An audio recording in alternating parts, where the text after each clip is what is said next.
this past Friday, John Brennan was interviewed by John Durham and his team investigating the Russian collusion situation that was occurred and the attempted coup of President Trump and the persecution of General Flynn. There were a number of people that described themselves as freedom fighters whose hair was on fire, screaming, "Oh, John Brennan, if you heard the statement from his former chief of staff said that, well, Durham told him that he wasn't a target." Why would those people be running around with their hair on fire trying to get you all demoralized? How about this? They're continuing to work for the CIA and the deep state. What did I just tell you? Pompeo said, we lie, we cheat, we stole. So you're going to believe John Brennan and his chief of staff who worked for the CIA saying, oh, Durham said that John Brennan wasn't a target. Oh, stop it. Stop it. Look, John Durham's history, and I've spoken to folks that have worked for him. There are no leaks when you work for Durham. There are none. But John Durham actually sent a message to anyone who was listening. He and his team interviewed John Brennan for not 8 minutes, 18 minutes, 38 minutes, 58 minutes, an hour and 8 minutes. They interviewed him for 8 hours. 8 hours. That tells you everything you need to know. Everything. And there's one other hint he gave you. Did he interview him in Washington, D.C., the Justice Department, FBI headquarters? No. He interviewed him at CIA headquarters in Langley, Virginia. Well, what's the big deal? It's a huge deal. 8 hours. John Brennan, the guy who sat in front of Congress under oath and lied under oath. He is a serial, perpetual liar. You want evidence of that? Just look at the stuff he does on MSNBC and all the other places he spews his garbage. It's one lie after another. Do you honestly believe he went 8 hours without telling a lie? Really? Because if you believe that he did not lie in that 8-hour time period, go to another channel. Please. Bye. Well, why is that so important? Because if he lied under oath to Durham, and that interview was conducted in Washington, D.C., it would go in front of a D.C. grand jury. What's the chance he's going to get convicted, or at least an indictment issued, in a D.C. court? You've already seen it. Look at the goat rodeo General Flynn's going through in the D.C. court system. But in Virginia, it's a different ballgame, where the interview occurred. Durham sent you 2 huge messages. Well, actually 3. One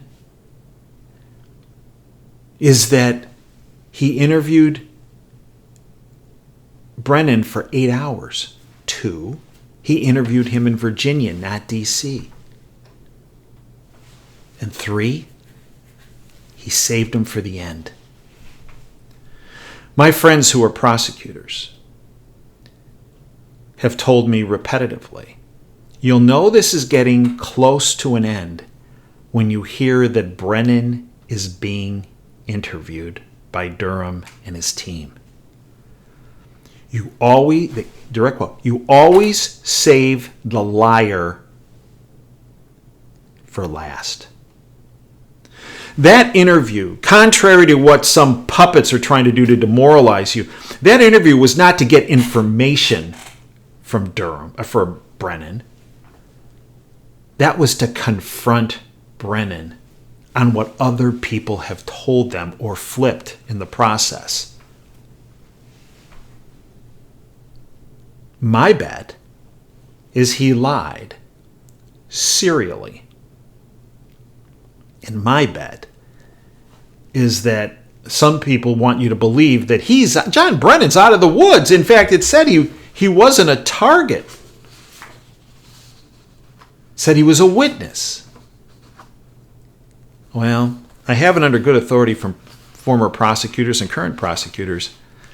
Many times witnesses become targets.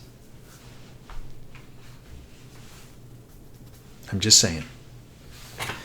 I said years ago that one of the people and one of the highest ranking people that would be indicted would be John Brennan. I stand behind that. And all you have to do is pick up that book. It's on Kindle. And the link below the video here. The Hammer is the Key to the Coup. Read 20 pages of it. I believe you will be convinced based on the evidence presented. Not conjecture, not just pontificating, but on the evidence presented. It's undeniable. John Brennan is in the soup. And he's going down.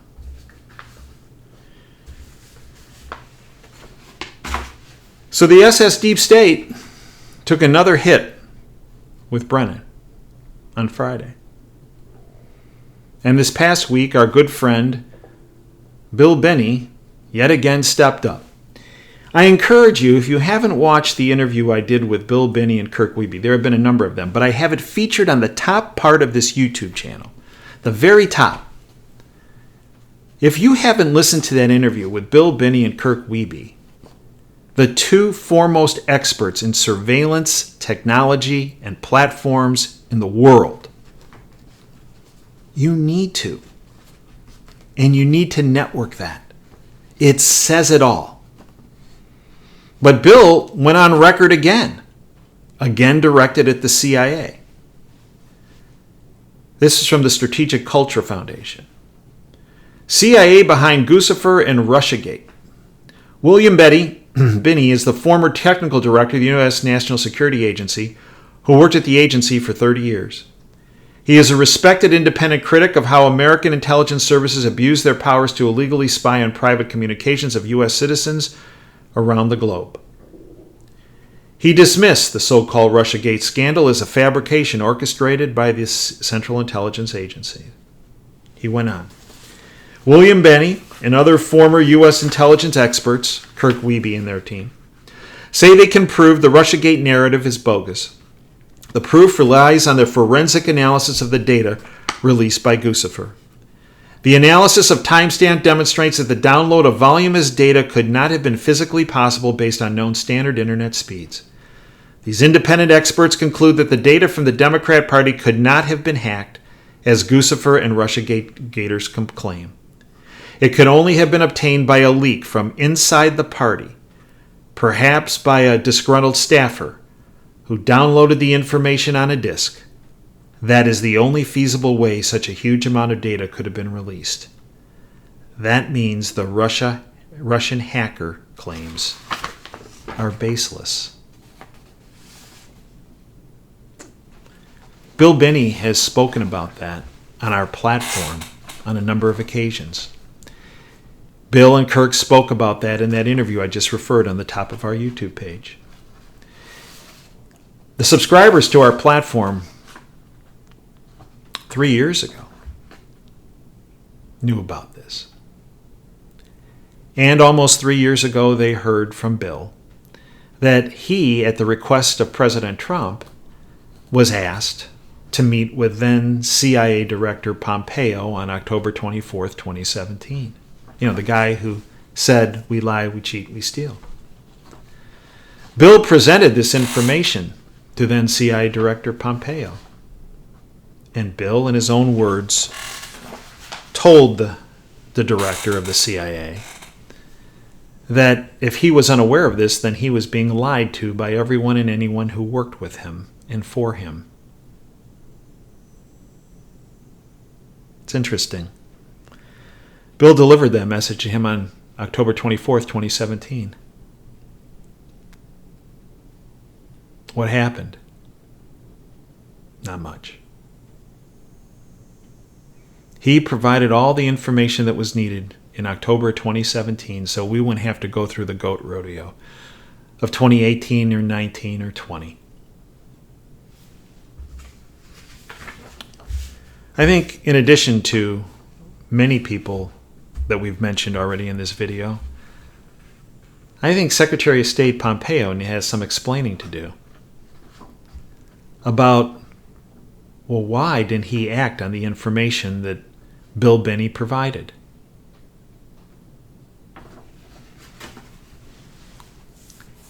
The deep state, when the Russian hoax and fake Ukraine hoax and the impeachment hoax didn't cause civil unrest leading to the removal of President Trump from the presidency, they launched, as you know, through their tentacle China with the COVID crisis. The virus is real. Many of my friends have taken care of many critically ill patients with the virus. But the reaction of government bureaucrats has been detrimental to our country and to society and to life itself. We've highlighted this over the past 8 months on this platform. But when the COVID crisis, it caused an economic shock, but it didn't lead people to scream that President Trump needed to be removed from office, which is what they were after. Then they launched into the riots. The Black Lives Matter and Antifa peaceful protests, which were nothing more than a front for the rioting and the looting and the death and destruction. The goal was to cause so much civil unrest that Donald Trump was removed from power, and that didn't occur. Their goal was to create such societal chaos, one of which they were pushing on defunding not only the police departments around the country, but disbanding them. There are some totalitarian zealots in Minneapolis and in Seattle that have moved to not only defund the police, but to disable and disband police departments. Anyone living in those cities is in harm's way. And I suggest you start looking for other property if you haven't already. They targeted the black community.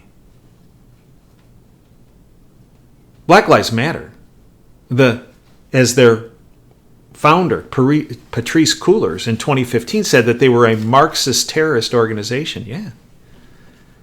And they were unleashed on the black community. How many black business owners were put out of business? How many millions of blacks in inner cities no longer have stores to go to, no longer have places to shop? Millions. All because the totalitarians wanted to cause civil unrest. But we've talked about this before, but it bears repeating. A recent survey, overwhelming majority of black Americans support current or increased police presence. What? The SS Deep State wasn't counting on this. 81% of black Americans said they would prefer if police spend the same amount of time or more time in their neighborhoods. This through Gallup. More unintended consequences for the totalitarian thugs. And then this hit. Hillary Clinton gave Ghislaine Maxwell's nephew very powerful position at the State Department. Patrick Howley, who was just on our radio show on Sunday, was the first person to break this a couple weeks ago. Some others have piled on, but Pat was the first one to break it. Hillary Clinton gifted a prestigious job in Obama's State Department to the nephew of accused pedophile and sex trafficker Ghislaine Maxwell.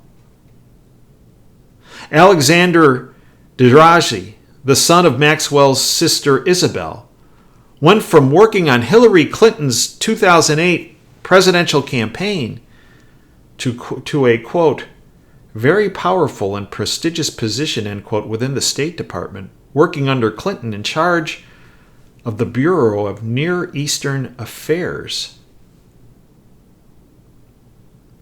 That would be the bureau that was in charge of covering up Benghazi, which was a weapons-running operation, as we have outlined before on this platform, set up by Obama and Clinton and the deep state to run arms to al-Qaeda terrorists,